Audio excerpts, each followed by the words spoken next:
नमस्कार दोस्तों, स्वागत है आपका हमारे यूट्यूब चैनल पर। आज हम बात करने वाले हैं उस सुपरस्टार की जिसे दुनिया ने काका, ओरिजिनल सुपरस्टार और रोमांस का बादशाह कहा। एक ऐसा नाम जिसने 60s के दशक में अंत में जिस पर उंगली उठाई वो सुपरस्टार बन गया। एक ऐसा स्टार जिसकी एक झलक के लिए लड़कियां खत तक अपने खून से लिख देती। हाँ दोस्तों, हम बात करें राजेश खन्ना की। चलिए शुरू करते हैं भारत के पहले सुपरस्टार की पूरी कहानी। राजेश खन्ना का जन्म 29 दिसंबर 1942 में अमृतसर में हुआ था। उनका असली नाम था जतिन लाल खन्ना। जन्म के बाद उन्हें उनके चाचा चाची ने गोद ले लिया, जिनका कोई बच्चा नहीं था। बचपन से ही राजेश खन्ना बेहद शरारती लेकिन उतने ही प्रतिभाशाली थे। थिएटर उनका पहला प्यार था। स्कूल कॉलेज के स्टेज पर जब भी काका उतरते, भीड़ तालियों से गूंज उठती। कॉलेज का वो दिन जब उन्होंने अपना पहला नाटक किया, वहीं से शुरू की एक ऐसी कहानी जिसको आगे चलकर पूरा देश याद रखने वाला था। 60s के दशक के अंत तक एक बड़ा टैलेंट हंट हुआ, United producer film fame talent contest. सभी बड़े स्टार्स इसी से बने। इसी में खन्ना साहब ने बाजी मार ली।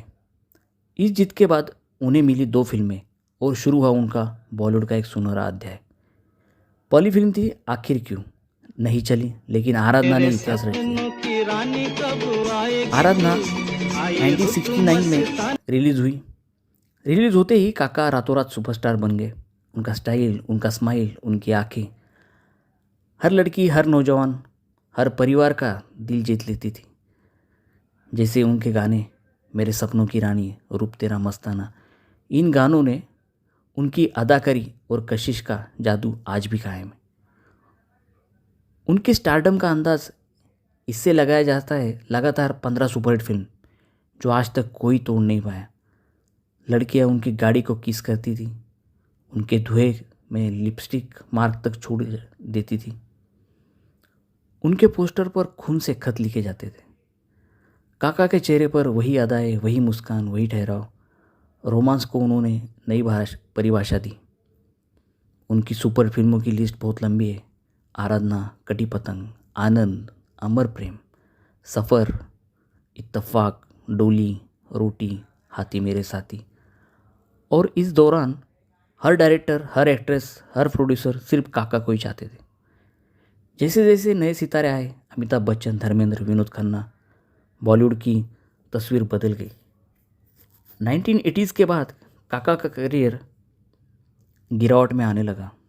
फिल्म फ्लॉप होने लगी और धीरे धीरे पहला सुपरस्टार स्पॉटलाइट से दूर होता गया।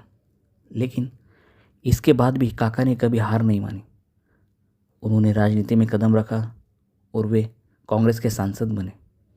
1973 में काका ने अपनी उम्र से 15 साल छोटी डिम्पल कपड़िया से शादी कर ली। डिम्पल उस समय बॉबी से रातों रात स्टार बन चुकी थी। दोनों की जोड़ी बहुत चर्चा में रही, लेकिन शादी ज़्यादा साल खुशहाल नहीं रही। डिम्पल उनसे अलग हो गई पर कभी तलाक नहीं लिया। उनको 2 बेटियां थी, ट्विंकल और रिंकी। काका की जान थी। जीवन के आखिरी सालों में काका ने अकेले पड़ गए थे। फिल्में कम हो गई थी और स्वास्थ्य कमज़ोर होने लगा था। उनका आखिरी एड बाबू मोशा है, जिंदगी लंबी नहीं बड़ी होनी चाहिए, लाखों लोगों को दिलों को छू गया। 18 जुलाई 2012 भारत में एक अपना पहला सुपरस्टार खो दिया। पूरे देश ने एक लीजेंड को विदाई दी। काका सिर्फ एक अभिनेता नहीं थे, वे एक इमोशन थे, एक दौर थे, एक जादू थे जो आज भी नहीं टूटा। उनकी मुस्कान, उनकी आंखें, उनकी अदाएं, उनका रोमांस फिल्म इंडस्ट्री में आज भी कोई नहीं दोहरा पाया।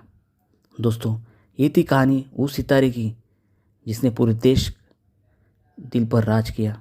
अगर आपको ये वीडियो पसंद आए तो लाइक, शेयर और सब्सक्राइब ज़रूर करिए। फिर मिलेंगे एक नई कहानी के साथ। धन्यवाद।